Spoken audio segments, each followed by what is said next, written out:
graça e paz, boa tarde, Deus abençoe a todos.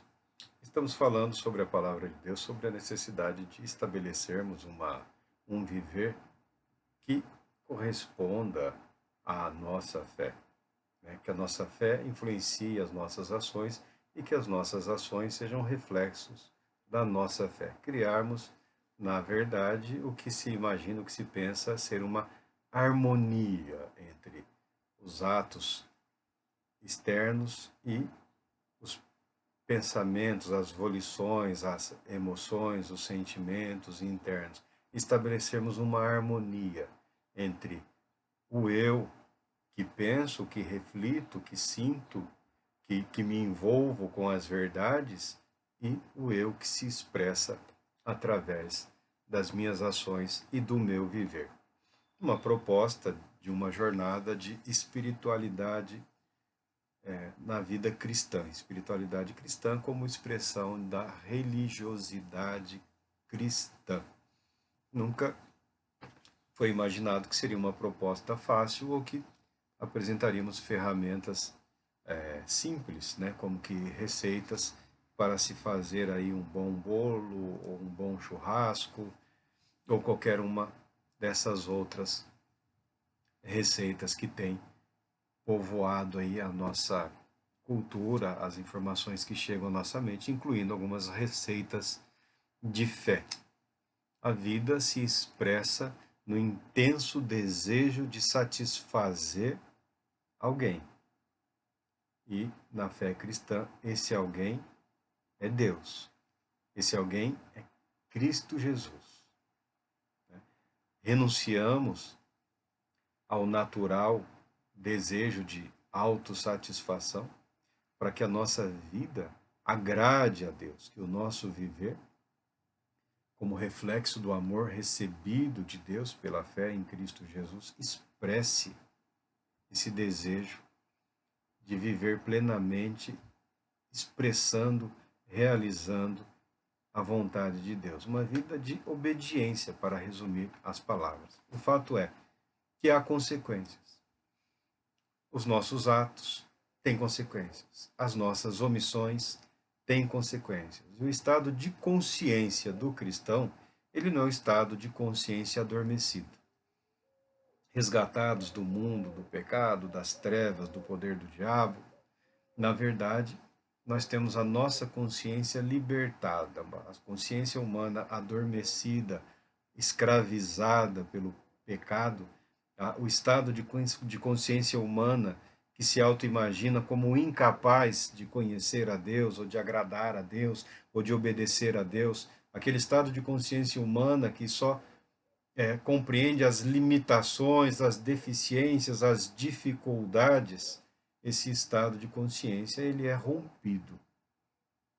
E o cristão passa a desfrutar da consciência da necessidade de viver em obediência a Deus. O primeiro passo é uma entrega total, completa e absoluta, constante e permanente, reconhecendo em Cristo Jesus todo o amor de Deus para as nossas vidas, de maneira que nós experimentemos o chamado novo nascimento, nascimento dos céus, nascimento do alto.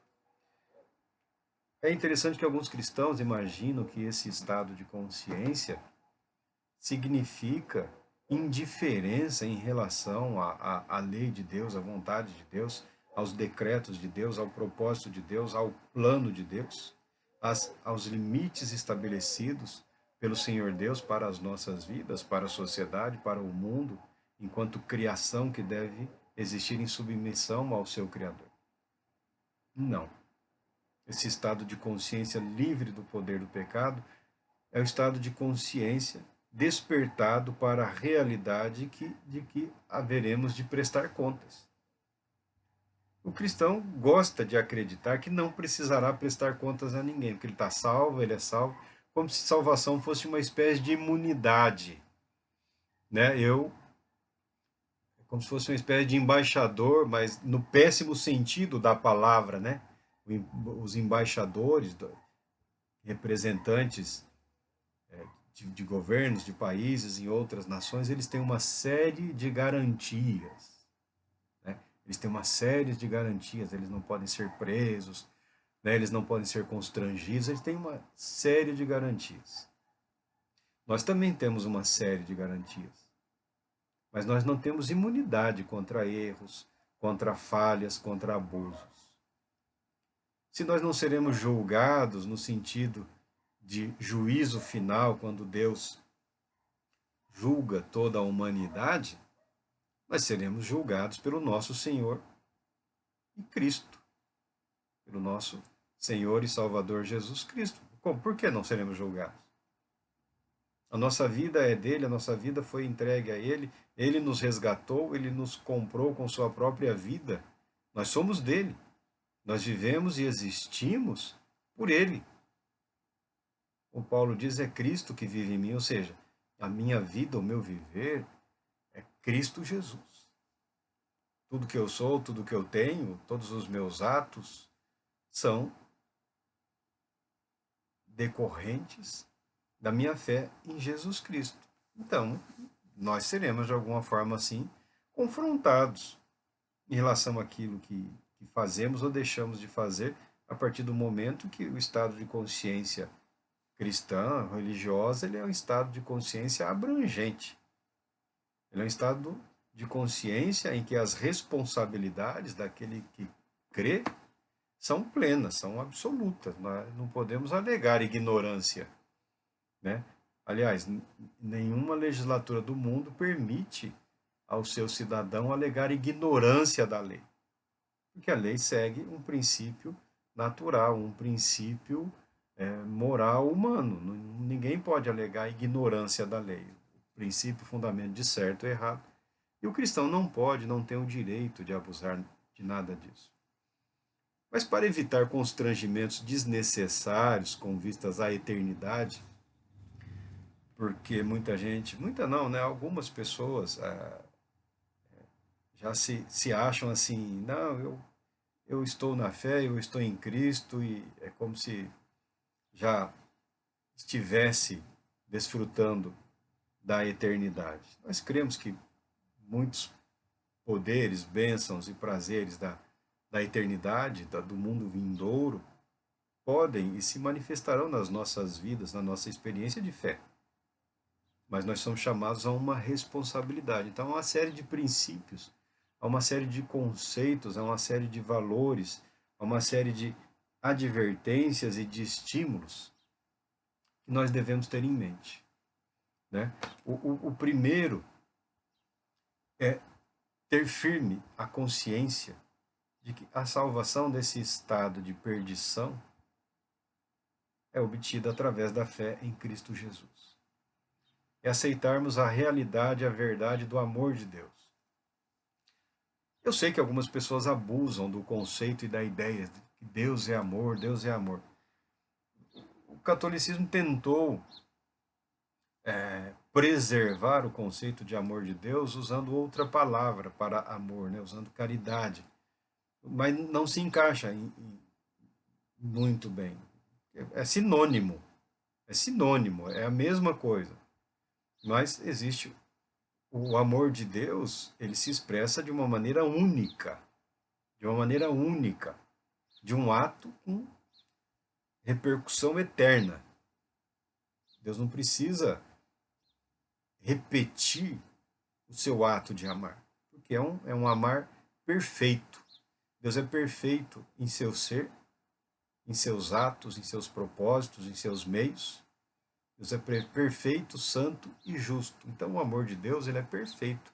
Ele pode ser um ato único, que reflete, que testemunha para todo o universo que Deus é amor.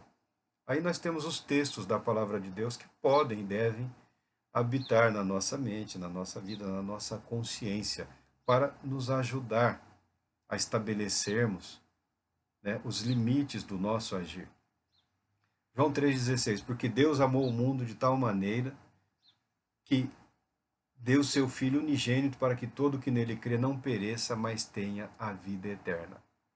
O chamado à eternidade, a uma espiritualidade que se consuma na filiação eterna, É um ato do amor de Deus para com a humanidade que ele demonstrou oferecendo o próprio Filho como sacrifício para a purificação da humanidade dos seus pecados. É um ato de amor com valor eterno, com peso eterno. É um ato único.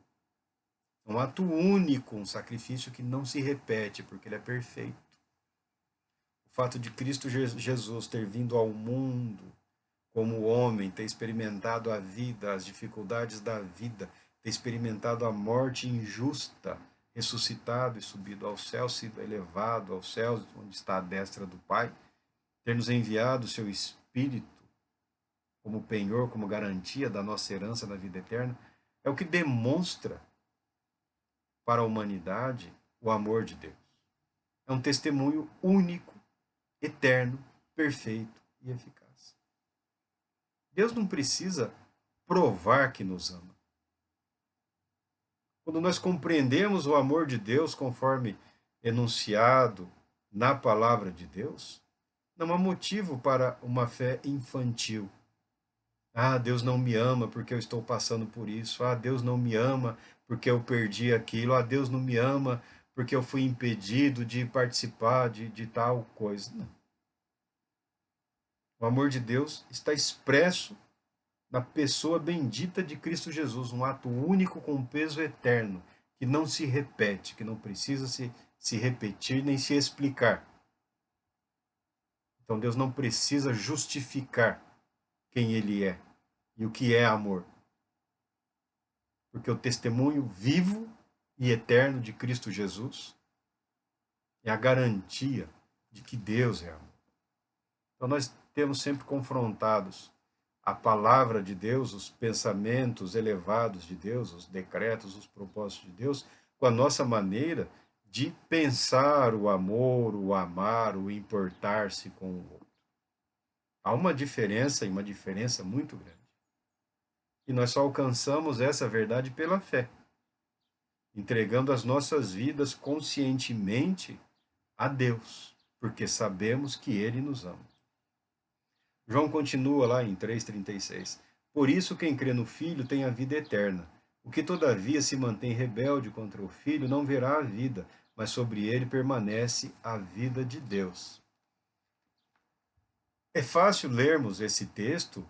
Quem tem o Filho tem a vida eterna. Ah, eu tenho Jesus no meu coração, eu tenho a vida eterna. Ah, aquele que diz que não crê em Jesus, aquele que é dessa religião, aquele que é da outra religião, esses estão eternamente condenados. Mas vamos falar aos cristãos. Vamos falar àqueles que creem. Vamos ler com paciência, com cuidado, o texto, a palavra de Deus. Por isso, quem crê no Filho tem a vida eterna. O que todavia se mantém rebelde contra o Filho não verá a vida. Opa! A questão da obediência, a questão da submissão. Ah, mas o rebelde é o que não conhece, é o que não sabe.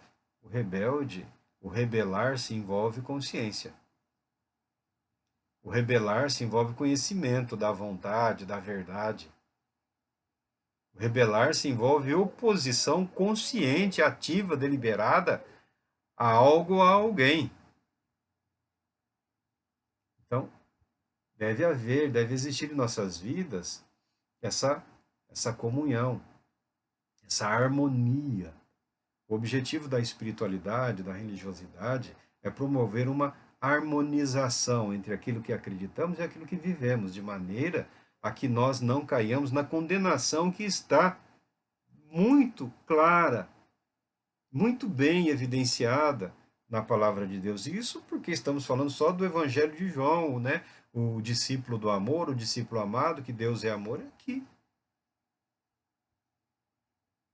Quem crê é aquele que vive. Acreditar é viver. Não é um ato intelectual, mental, uma emoção, um sentimento, uma palavra. É uma disposição de viver. E viver de maneira obediente e submissa àquele que nos amou primeiro. Por isso que nós podemos amar a Deus. Porque Ele nos amou. Porque Ele nos ensinou o que é amar. Porque Ele se importou com as nossas vidas quando nós estávamos totalmente corrompidos, dominados pelo pecado. Mesmo não havendo chance do homem salvar a si mesmo, Deus nos amou. e nos resgata dessa condição, dessa consciência adormecida, escravizada pelo pecado, pelo mundo, pelas trevas. João continua falando aqui no 5, 28 e 29, ele fala: Não vos maravilheis disto, porque vem a hora em que todos os que se acham nos túmulos ouvirão a sua voz e sairão, os que tiverem feito o bem para a ressurreição da vida, e os que tiverem praticado o mal para a ressurreição do juízo. Então, a necessária harmonização, a necessária vida de submissão, o estado de consciência de que o nosso Deus vive. Nós vivemos diante do olhar atento e penetrante do Deus vivo, para quem absolutamente nada em mim ou na minha vida pode ser oculto. Não é o estado de consciência de alguém que está constantemente vigiado por alguém que quer fragá-lo, né? Quer te pegar no flagrante. Não falei, eu sabia. Não. É o estado de consciência de que vivemos diante do olhar atento daquele que nos ama e que deseja contemplar as nossas vidas com todas as bênçãos que ele preparou para que nós desfrutemos na nossa existência. É um estado de consciência que supera o medo. É um estado de consciência que supera o terror, o desespero, a angústia. É um estado de consciência daquele que contempla, que desfruta, que tem a experiência de que é amado por Deus. E é amado, não é esquecido, não é abandonado, não é deixado de lado, não é deixado para trás. Vivemos diante do olhar atento daquele que nos ama, que nos conhece perfeitamente. E sabe o quão de fato pertencemos a ele. Porque tem muita coisa aí, é balela, né? Tem muita coisa, é conversa fiada. Né? É só para você mudar o gasofilácio. Né? Só para... Não, minha oferta esse mês vai para... é aqui. Esse mês, não, a minha oferta é para esse. Eu sou cristão, eu sou de Jesus, eu sou isso, eu sou aquilo. Em último caso, quem vai decidir quem é cristão é Jesus Cristo. Por isso, não me abala, não me abate, não me impressiona, né? Não me comove, nem me irrita, né? O surgimento, o aparecimento aí de vertentes, de variedades, de perspectivas ou de convicções de pessoas, eu sou cristão. É preocupante quando a pessoa fala, eu sou cristão e eu sou o padrão e quem quiser ser cristão tem que ser igual ao eu. Aí, opa, pera lá. Você se entende, se interpreta, se considera e vive sua vida com Deus. Agora, dizer que você é o exemplo, o padrão, aí há espaço para... Há controvérsias. Há controvérsias. Porque, em última análise, quem dirá esse é meu é o Senhor Jesus Cristo. Do contrário, a nossa fé é uma mera agremiação, uma associação, é um clubinho. É um clubinho. Porque se é outro de carne e osso como você que decide quem é ou quem deixa de ser verdadeiramente cristão, aí você me dá licença, eu sou obrigado a discordar. É diferente de ter alguém que tenha a vivência, a experiência, a maturidade e a responsabilidade de dizer, olha, filho, filha, a sua vida, nesse momento, não expressa adequadamente a fé que você declara. Esse seu agir não é o esperado para alguém que confessa a fé em Cristo Jesus. Isso eu entendo.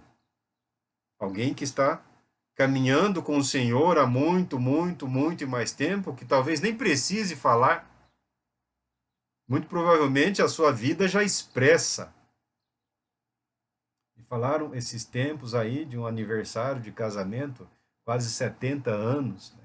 As pessoas, oh, 70 anos, meu Deus, 70 anos, a mesma mulher, 70 anos, o mesmo homem, 70 anos, a mesma família, 70 anos, o mesmo Deus, 70 anos, a mesma fé, 70 anos, a mesma alegria, apesar de todas as dificuldades e enfrentamentos que a vida proporciona. 70 anos decidindo dia após dia que Deus é prioridade, que a palavra de Deus é verdadeira e que valerá a pena se submeter ao que nela está escrito. Pois não estou querendo dizer nada para ninguém, nem invocar isto ou aquilo sobre quem quer que seja. Eu só estou dizendo que a vida é o testemunho. O viver é o testemunho que fala mais alto do que qualquer outro discurso elaborado, do que qualquer outro palavreado aí, preparado, numa metodologia, às vezes bastante questionável, num emocionalismo que transcende muito a realidade dos acontecimentos. Mas a vida não. A vida vivida dia após dia, mês após mês, ano após ano, isso constrói uma verdade, né, uma autoridade que sequer precisa falar. A vida fala mais alto. A vida é a nossa oração mais alta. Apóstolo Paulo não, Atos dos Apóstolos 17, 30 e 31, é o Paulo mesmo. Ora, não levou Deus em conta os tempos da ignorância, agora, porém, notifica aos homens que todos em toda parte se arrependam, porquanto estabeleceu um dia em que há de julgar o mundo com justiça, por meio de um varão que destinou e acreditou diante de todos, ressuscitando-o dentre os mortos. Um dia. As pessoas estão sempre incomodadas com a injustiça. Meu Deus, isso não é justo. Meu Deus, como a sociedade chegou, se permitiu chegar nesse ponto. Meu Deus, o que será desse mundo? Será o que Deus permitir. Será o que Deus permitir. Ah, porque Deus permite tanta violência, tanta morte, Deus injustiça? Porque Ele é Deus. É por isso que Ele pode permitir que o homem, responsável pelos próprios atos, enfrente as consequências do seu agir. Se ele não fosse Deus, ele estaria desesperado, como muitos estão. Se ele não fosse Deus, ele estaria perplexo diante dos eventos, dos acontecimentos, que, vez por outras, imaginamos que a sociedade caminha em retrocesso. Meio século em 5 anos. Né? No passado falavam 55, é o contrário agora. Né? Você regride, selvageria, violência, abuso. Né? Por que Deus permite? Porque Ele já declarou lá no passado, lembra da importância de meditarmos na palavra de Deus? Diz para o Caim, o seu desejo será contra ti, mas cumpre a você mesmo. É você, Caim, que tem que dominar esse desejo. É você que tem que dominar essa paixão. Sou eu que tenho que dominar os meus sentimentos, meus desejos, minhas paixões, minhas emoções, minhas vontades. Não é Deus. Deus não nos escraviza. Quando decidimos servir a Deus, nos submetemos à vontade de Deus. Quando decidimos agir de acordo com a nossa própria vontade, nos tornamos escravos da nossa própria vontade, que se torna insaciável. Ah, eu vou só esperar. Olha aí quanta gente dependente químico, quantas vidas arruinadas, quantas vidas paralisadas, quantas famílias paralisadas, porque um trouxa achou que era capaz de superar uma paixão, um sentimento, um desejo, e acabou se tornando escravo. A sua vontade foi escravizada pelo prazer de experimentar e se submeter a determinado produto, a determinada substância, a determinada prática, a determinada paixão, a determinado que se tornou escravo daquilo que serviu. Quando nós submetemos a nossa vontade a Deus, nós nos tornamos escravos de Deus, servos de Deus, vivemos para Ele, para que a verdade dele supere a nossa verdade, o nosso sentimento, as nossas emoções. E o apóstolo fala aqui, ó, um dia para Deus é suficiente. Então, quando alguém te perguntar por que Deus permite toda essa violência, tanta morte, por que Deus não faz nada com essas pessoas que estão abusando das outras, matando? Porque Deus tem um dia para julgar todos os atos da humanidade, num único dia. Todos os eventos sinistros, trágicos, absurdos serão julgados por Deus. Todos os atos malignos serão condenados, porque já são condenados por Deus, mas terão a execução da condenação. Porque quem decide viver em desobediência, em desagrado à verdade de Deus, quem decide desprezar a verdade do amor de Deus, a verdade que a palavra de Deus nos ensina, essa pessoa já está debaixo de juízo, já está debaixo de uma condenação. A pessoa se fez maldição. Mas no único dia todo juízo será executado. No único dia. Mas isso é tempo suficiente para que nós façamos oposição ao mal, vivendo de maneira a agradarmos a Deus. Permitindo que o Espírito de Deus encha a nossa vida da verdade de Deus. Aos Romanos, Paulo aos Romanos. Romanos é um daqueles livros que todo cristão deve ler. É uma reflexão sobre a verdade da fé, né? da graça salvadora, da graça salvadora pela fé em Cristo Jesus, da salvação pela fé, da gratuita salvação pela fé. Alguns liam esse livro até de joelhos, né? Toda vez que estava por meditar, já se ajoelhava ali, ler 10, 100 todo dia, né? Para que aquela verdade habitasse no seu ser, na sua vida. Diz o apóstolo: mas segundo a dureza e coração impenitente, acumulas contra ti mesmo ira para o dia da ira e da revelação do justo juízo de Deus, que retribuirá a cada um segundo o seu procedimento. Dará a vida eterna aos que, perseverando em fazer o bem, procuram glória, honra e incorruptibilidade, mas ira e indignação aos facciosos que desobedecem à verdade e obedecem à injustiça. Tribulação e angústia virão sobre a alma de qualquer homem que faz o mal, do judeu primeiro e também do grego. Glória, porém, e honra e paz a todo aquele que pratica o bem, ao judeu primeiro e também ao grego. Por que Deus permite? Porque é importante que nós tenhamos perfeita e plena consciência do nosso destino eterno. Espiritualidade é isso, religiosidade é isso, é vida consciente. É vida plena e abundante, consciente da verdade na qual nós estamos inseridos, sabe?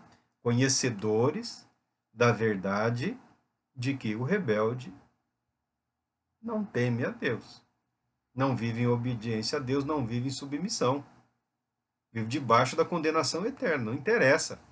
Não importa o quanto a pessoa possa ou queira expressar uma fé, uma espiritualidade, uma religiosidade, um modo de viver, uma moralidade, né? A moralidade aí, no mundo amoral, a moralidade aí fala alto as mentes e corações de muitos cristãos, né?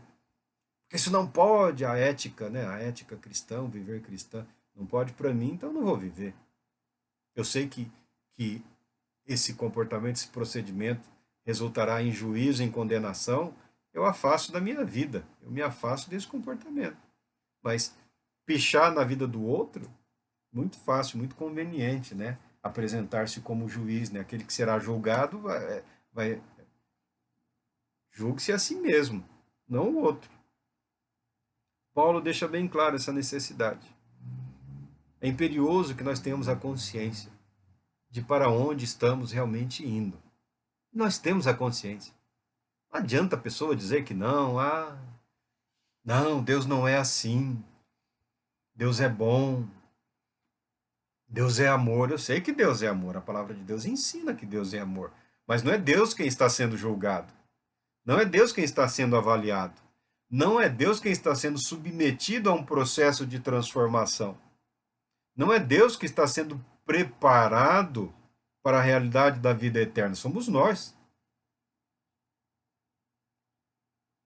Romanos, Paulo ainda fala, porque o salário do pecado é a morte, mas o dom gratuito de Deus é a vida eterna em Cristo Jesus, nosso Senhor. O salário do pecado é a morte. Para quem trabalha para o pecado, para quem vive debaixo do poder do pecado, do domínio do pecado, aquele que se entrega.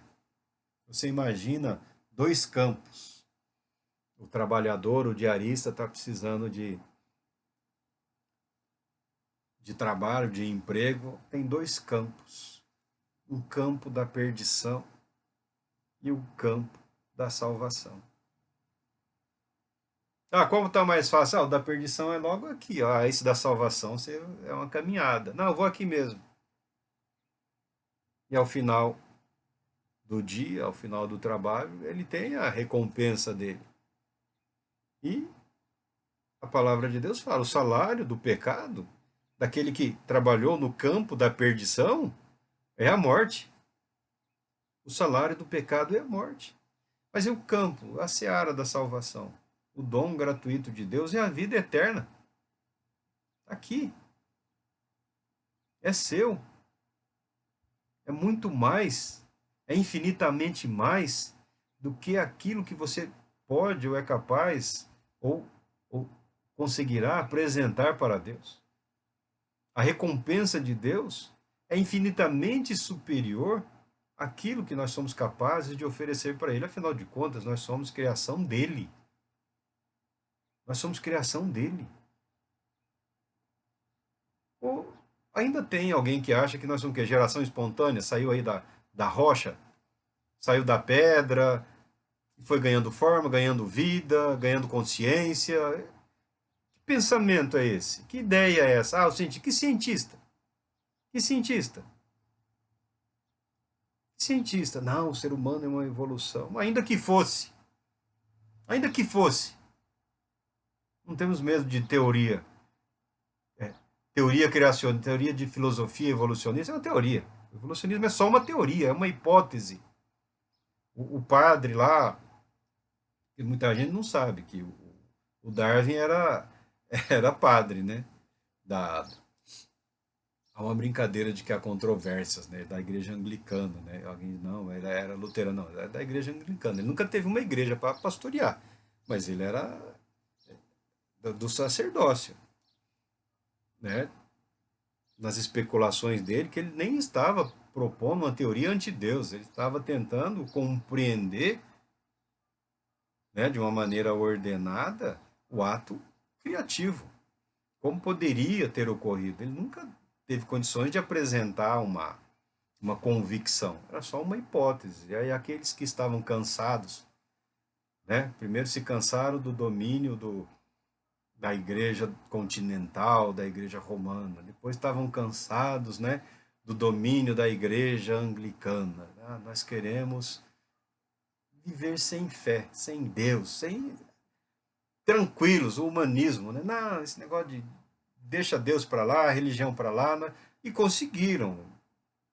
Em quase todo o mundo hoje, em quase toda a Europa, quase em todas as Américas, você não precisa expressar religião nenhuma.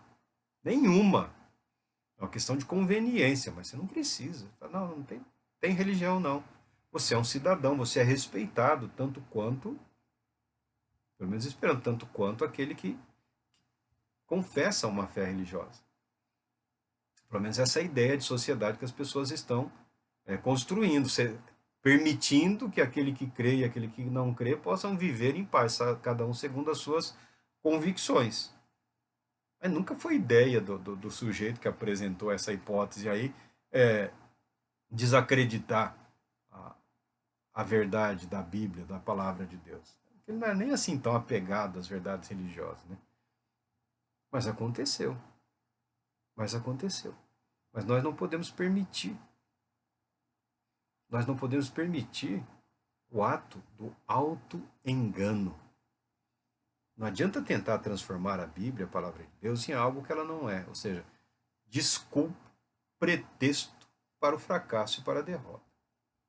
Ainda que sejam parte na vida de todos, ainda que todos estejamos sujeitos a fracassos, a derrotas, a humilhações, a constrangimentos, ao pecado, não é o normal da vida daquele que crê. Pelo menos não deveria, não deve ser. Muito pelo contrário, é uma motivação para nos afastarmos do pecado. Não trabalharmos nesse campo, nessa seara da condenação e da morte. Paulo ainda, né, quando do céu, aos Tessalonicenses, quando do céu se manifestar o Senhor Jesus, com os anjos do seu poder em chama de fogo, tomando vingança contra os que não conhecem a Deus e contra os que não obedecem ao evangelho de nosso Senhor Jesus Cristo. Ah, mas ele está falando aqui de novo que a vingança é contra os que não conhecem a Deus porque não conhecem o evangelho. Tá, tudo bem, eu respeito a sua capacidade interpretativa, né? O seu apego ao espírito da graça, mas a verdade é essa, o desobediente, aquele que vive na desobediência, na rebeldia, ele é equiparado ao incrédulo. E não fui eu quem escrevi isso daí, foi o apóstolo Paulo. E muitas pessoas acusavam o apóstolo Paulo acusavam falsamente, né, de que ele, ao anunciar o evangelho da graça, estaria criando espaço, margem para que as pessoas vivessem de maneira afrontosa a palavra de Deus. E ele é bastante taxativo.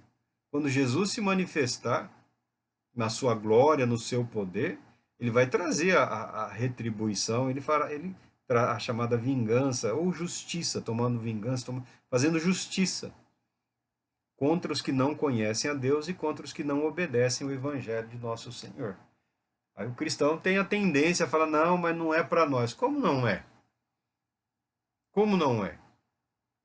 O estranho é alguém se considerar cristão e não estar disposto a obedecer o evangelho de Jesus Cristo. Isso é que é estranho, isso é que não é o correto, adequado. O apóstolo Pedro, na sua segunda carta, capítulo 3, versículo 9, não retarda o Senhor a sua promessa, como alguns a julgam demorada, pelo contrário, ele é longânimo para convosco, não querendo que nenhum pereça, senão que todos cheguem ao arrependimento.